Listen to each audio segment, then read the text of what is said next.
It's actually...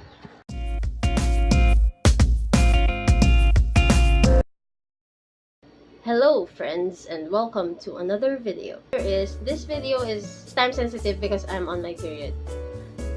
It is not TMI. I am not sorry, and I just said that much like how Safiya Nyaagrd would. I'm pretty sure I just effed up her name though. I'm doing the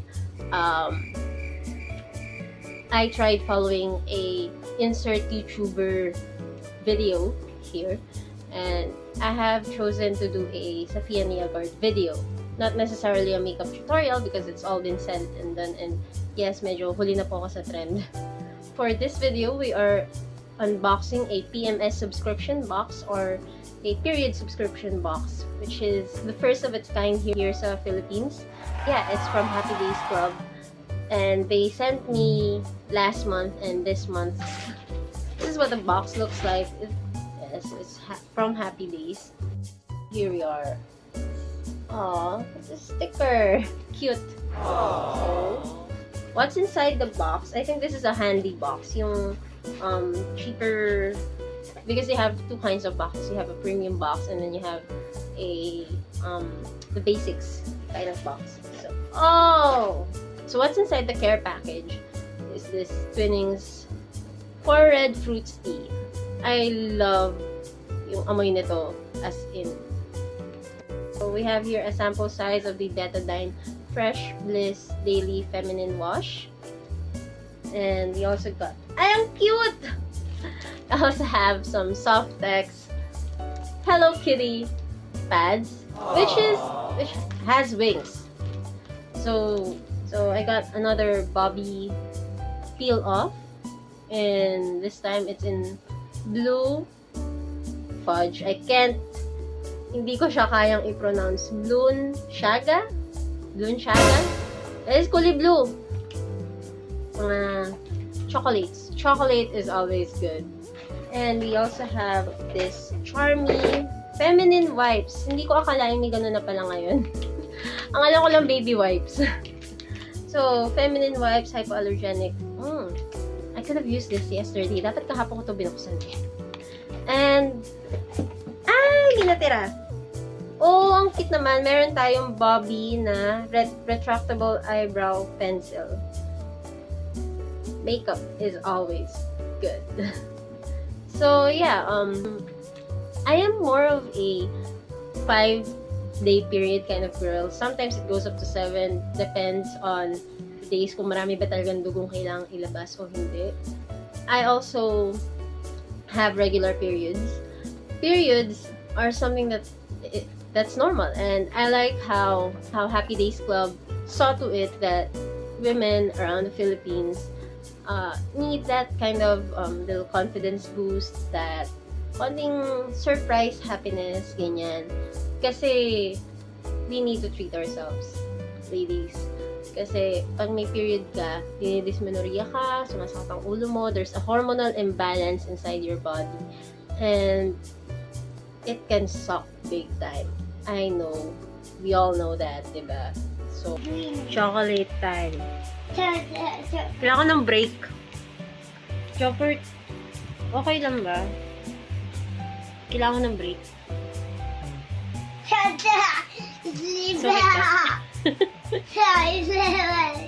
Pabukas! Dami namang TikTok sa atin. Cheers. Good morning. Bale, pang third day ko na ngayon, and kasi I wanna try this one. Pero nakalagay kasi this is mini, so pang ano lang daw, pang light, ayun o, mga 2 drops of blood out of 5. Charot. Pero basically pang light yata siya na ano, flow. May instructions naman siya. This is how the thing looks like. Fairness, ang dami niya sa isang box. Ang daming laman. I guess 16 pieces. I have never tried tampons. Ever. This is gonna be the first time. And Okay, so, kuha ulit ng isa pa. Sabi niya, Twist. So, tanggal ko yung sa taas. Yung sa baba. Kailangan ko rin matanggal yung sa baba. Get off! Okay, wait lang ah. Kailangan kasi hindi ko makawakan yung part na ipapasok ko. Yan, there we go. Okay, so ito siya. Yan. Secure naman. Yan, mukha naman secure. Sabi ni Ladouce. Tapos sa isang paa. Tapos, pasok natin siya. Like, diretso lang. Okay, let's do this. Okay. Tapos kailangan daw sa pinaka-dulong-dulo ng walang tanggal. Parang ganun.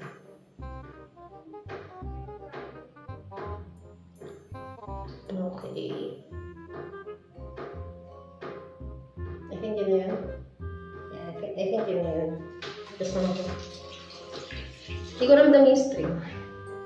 May string na nakalabas. Ayun. Kung medyo gumalaw ko, mararamdaman ko na yung string. Ayun. Okay, that's kind of weird.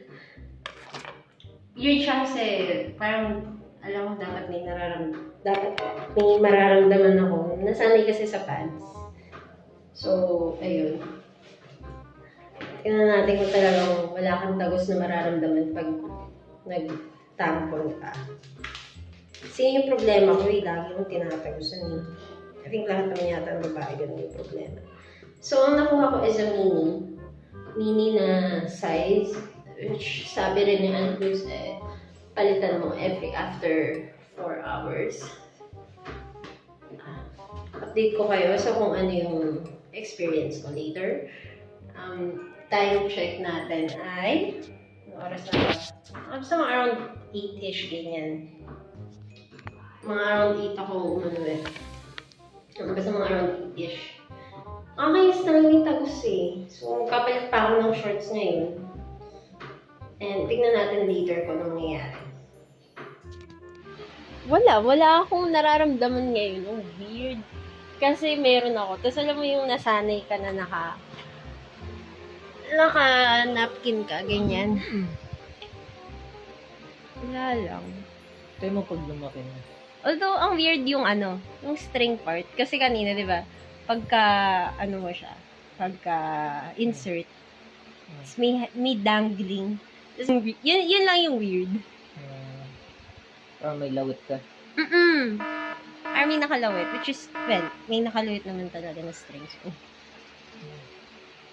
Ang excited ako dito yung hindi na raw tatagusan kapag nag-tampons. Yun lang talaga problema ko kasi sa napkin eh. Anyway, kakatanggal ko lang nung unang tampon, tapos kakalagay ko lang rin nung next. After 3 hours ko siya ginawa. Hindi naman super duper puno yung tampon, and hindi naman siya super mahirap alisin. Although, meron nga akong takot kanina nung tinatanggal ko siya. May takot ako na baka mamaya hindi siya maalis na maayos. Or maiwan dun yung tampon. Tapos pagkakalkal ka pa parang, shucks. Pero hindi naman siya nangyari. So, wala ko. It's just an irrational fear kasi nga first timer ako sa ganito. Pero so far so good kasi walang kahit walang stain. Like, walang staining. Ang saya. Kasi hindi ko siya ramdam. Kapag lalagay mo siya sa sasaksak mo sa pinakadulo. Tapos, pag nandun na siya, binatawan mo na, nilagay mo na yung panty mo. Wala, hindi mo ramdam yung string. After a while, makakalimutan mo siya. Tapos parang, keber lang. So far, so good. I'm liking Ladouce. Ayun. Douche. I'm liking that tampons. Yan. Gusto ko siya, so far. So yeah, my period ended a couple of days ago, and so far, I really like the box. I really like the point that somebody actually thought of trying to cheer up ladies who are on their period. I mean, like, sobrang hirap niya. Alam natin yan na, tayo mga ladies, alam natin yan. Pero yung mga gentlemen, nalalaman lang nila kapag nakikita nila yung girlfriend nila na naghihirap. Tapos parang pag minsan, pag nakachamba ka ng lalaki na talagang immature, isipin niya na nag-iinarte ka lang. Which is hindi ganun kadali na i-balance yung sarili mo, i-balance yung actions mo, lalo na kapag yung hormones mo yung nagpa-fluctuate. It's painful. There are some times na sobrang, parang feeling mo nagko-contractions ka na, and I'm just really happy that there is a subscription box, a PMS subscription box here in the Philippines, kasi nakikita ko lang siya sa ibang bansa. A brother, or you're a guy. Kasi you're a guy, tapos you saw your mom or you saw your sister, she's having a really bad week. Parang nagtataka ka bakit di siya makagalaw, ganyan. You should send her a box. Send her a Happy Days Club subscription box, or put her up in there for like 3 months, and yung kada buwan may dumarating para sa kanya na package. Yun pa lang, it's really, really uplifting, and it kind of also boosts our confidence, lalo na yung mga laman niya. Now, a basic box sells for around 700 pesos more or less. It has a bunch of products in it na magagamit mo ng maayos, like yung chocolates. I mean, like, yeah, you could get chocolates for your sister or your mom or your girlfriend or your wife. Pero aside from that, hindi mo alam kung ano pa yung gusto niya eh. Hindi mo alam kung ano yung kailangan pa ng isang babae kapag may mens siya, diba? So parang the subscription box has nail polish or some sort of beauty product, a couple of that. Meron silang pa-surprise. Like, there was this one time na, I think last week, yung Happy Days Club, nag-release sila ng box that has a David Salon gift certificate, which is nice kasi ibig sabihin nun, makeover time for them. I mean, like, you could give your mom a makeover through the Happy Days Club subscription box, or the panty liners. The panty liners that they have, Sanrio ones with Hello Kitty in them. It's so cute. Parang, sa sobrang cute niya, hindi mo alam kung gagamitin mo siya kasi ang cute-cute niya. And, Softex, yung nandun sa last na subscription box ni Happy Days Club na nakuha ko, I like it. I like it because it's not as harsh as the Whisper and the Kotex na pero it's as soft as the Modest, pero it's also sturdy and stays in place. The Happy Days subscription box also gave me a chance to try out tampons. I would never have tried out tampons on my own, by the way. And tampons are actually really nice. Lalo na kung, let's say, experienced ka na. You've already had sex. Or, isip yung parang, ang weird, may nakastay dun habang meron ka. Tapos parang, just think of it as, doon ang galing yung concept ng dashing diva na cups menstrual cups. Pero, let's talk about the tampon. The tampon itself is really nice kasi yung Ladouce, ewan ko kung paano pinopronounce yun, I'm pretty sure na na-butcher ko na siya. Also easy to use. Just takes a little bit of practice. Konting breathe in to relax the muscle, and then pasok mo siya, and then you breathe out first to relax the muscle, and then hihilahin mo siya pababa para lang matanggal. It's nice. I mean, it's nice for the fact that it's very convenient. Pwede ka mag-swimming na nakatampon. Yan yung isa sa mga gusto ko dun. Kasi ayoko nang pipigilan ako na gawin ko anong gusto ko. At may mga times na kapag meron ka, hindi ka makapag-swimming. Pads eh. Pero with tampons, I tried. Hindi siya nabasa, okay siya. Tapos super absorbent ng tampons.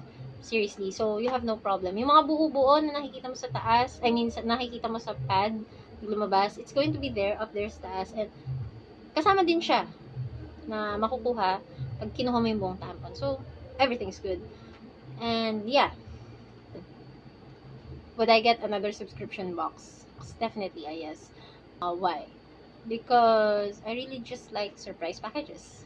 It's like yung glamour box dati na nauso na, except that instead of beauty and makeup and skincare filled products, you get products that can help you out and give you that little confidence boost habang meron ka, which is nice.